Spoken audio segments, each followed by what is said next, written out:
Assalamualaikum pemirsa, jumpa lagi bersama kami di Bibib TV, terpenting mengabarkan. Pemirsa, Kiai Haji Imaduddin Utsman Al-Bantani baru-baru ini menyindir para ulama-ulama yang masih diam, ragu-ragu, cari aman dan bahkan kontra dengan tesisnya tentang keabsahan nasab Habaib Ba'alawi di Indonesia sebagai keturunan Nabi Muhammad Shallallahu Alaihi Wasallam. Sebagaimana diketahui, banyak para ulama-ulama NU yang belum menentukan sikapnya terkait dengan kajian ilmiah ini.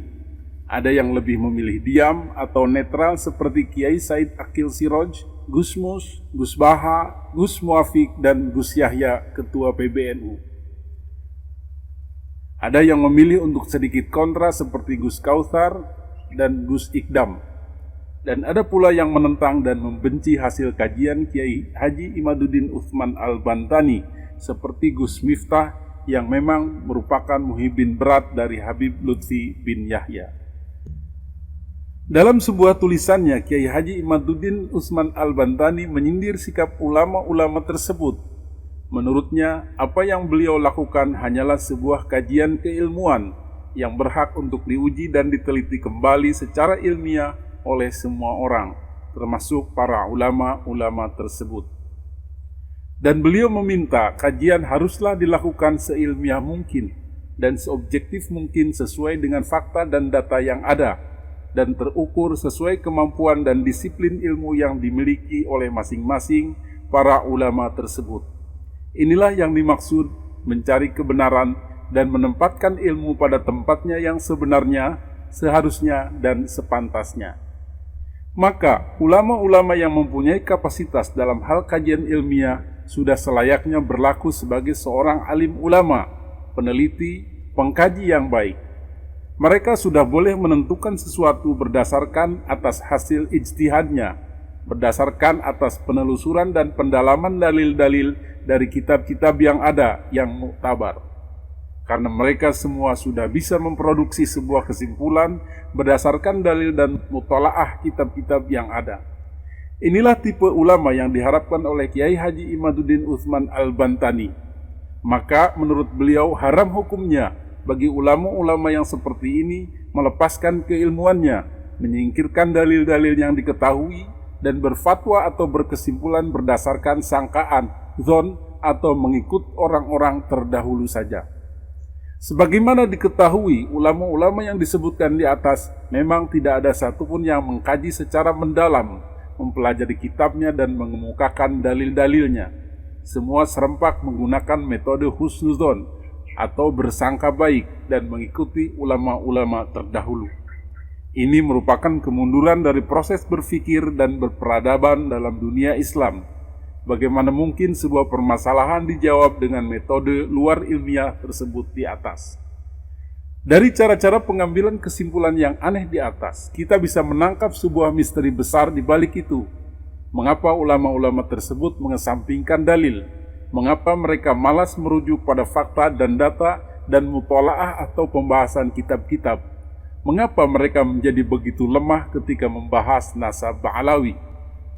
Ini merupakan hal yang aneh, karena selama ini NU memiliki tim Bahsul Masail yang tangguh dan ilmiah, yaitu Lembaga Bahsul Masail Nahdlatul Ulama atau LBM NU. Hal-hal serumit apapun pasti diselesaikan dengan kajian, mutala'atul kutub, dan dalil-dalil yang sejalan dengan masalah tersebut. Namun, semuanya menjadi ambyar tatkala membahas nasab Ba'alawi. Lembaga Bahsul Masail menjadi bubar dengan sendirinya. Publik tentu bertanya-tanya, ada apa di balik itu? Banyak di antaranya berkesimpulan bahwa ada satu kekuatan besar yang menghalangi mereka untuk bisa menggunakan cara-cara ilmiah berdasarkan fakta, data, dan dalil yang benar. Kekuatan besar itu adalah kepentingan atau misi-misi untuk melindungi kelompok keluarga besar Ba'alawi yang memang sudah menggurita dan berkuasa cukup lama, baik di kalangan pengurus Nahdlatul Ulama struktural maupun di kalangan akar rumput atau kultural. NU luar dan dalam praktis sudah dikuasai Ba'alawi. Oleh karenanya, pembahasan apapun yang terkait mempertanyakan nasab Ba'alawi akan berakhir zong alias tanpa hasil dan tanpa pembahasan atau kembali ke status quo. Bahkan banyak di antaranya yang ketakutan membahas nasab Ba'alawi dan memilih untuk diam dan berada di zona nyaman. Ketakutan ini bukan semata ketakutan dalam arti fisik atau psikologis atau ancaman-ancaman dan persekusi, tetapi juga lebih mengacu kepada kekhawatiran diri dari berbagai sisi, yaitu sisi pengaruh, takut kehilangan pengaruh, sisi wibawa, ketakutan kehilangan wibawa, sisi ekonomi, ketakutan kehilangan sokongan dana atau pendapatan, dan sisi sosial, kekhawatiran konflik jamaah atau perpecahan jamaah. Rupanya kekhawatiran-kekhawatiran inilah yang melatar belakangi diamnya para ulama-ulama tersebut di atas, sehingga enggan membahasnya secara ilmiah dan mengatakan itu adalah hal sepele. Dan mereka tidak pernah berpedoman kepada kebenaran dari kajian Kiai Haji Imaduddin Utsman Al-Bantani tersebut. Padahal dalam kenyataannya permasalahan nasab bukanlah hal yang sepele, karena di dalamnya menyangkut nama besar Nabi Muhammad SAW yang dipergunakan dan diperalat untuk mencapai kekuasaan dan kemakmuran ekonomi. Di samping itu, banyak di antaranya yang sudah merubah makam-makam, merubah-rubah sejarah, merubah-rubah silsilah, dan berencana menguasai makam-makam para wali di seluruh Indonesia. Namun kebanyakan tidak berpedoman kepada kebenaran dari kajian Kiai Haji Imaduddin Utsman Al-Bantani tersebut. Sementara di pihak yang kontra atau menentang tentu saja sudah sangat jelas kepentingan yang dibelanya, seperti Gus Miftah yang memang sudah menganggap Habib Lutfi bin Yahya adalah gurunya sendiri.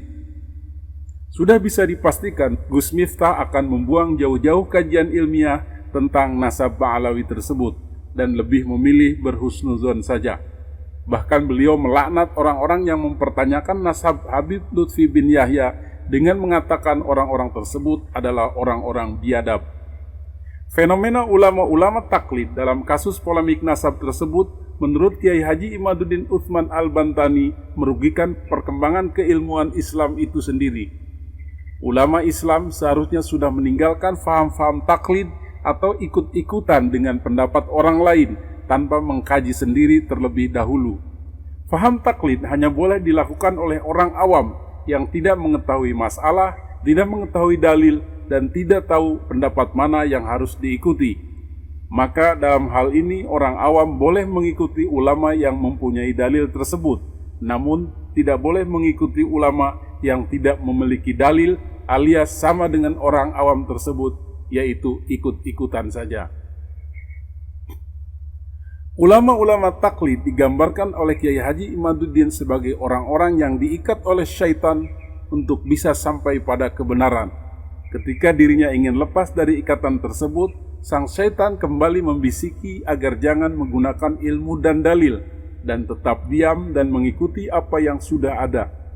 Sehingga dengan keadaan seperti itu, ulama-ulama tersebut tidak bisa lagi memberikan pencerahan kepada masyarakat, karena setiap akan pergi menuju kebenaran atau kepada cahaya, dia ditarik lagi oleh setan taklid itu kepada tempatnya semula, yaitu kegelapan. Demikian Bibit TV mengabarkan.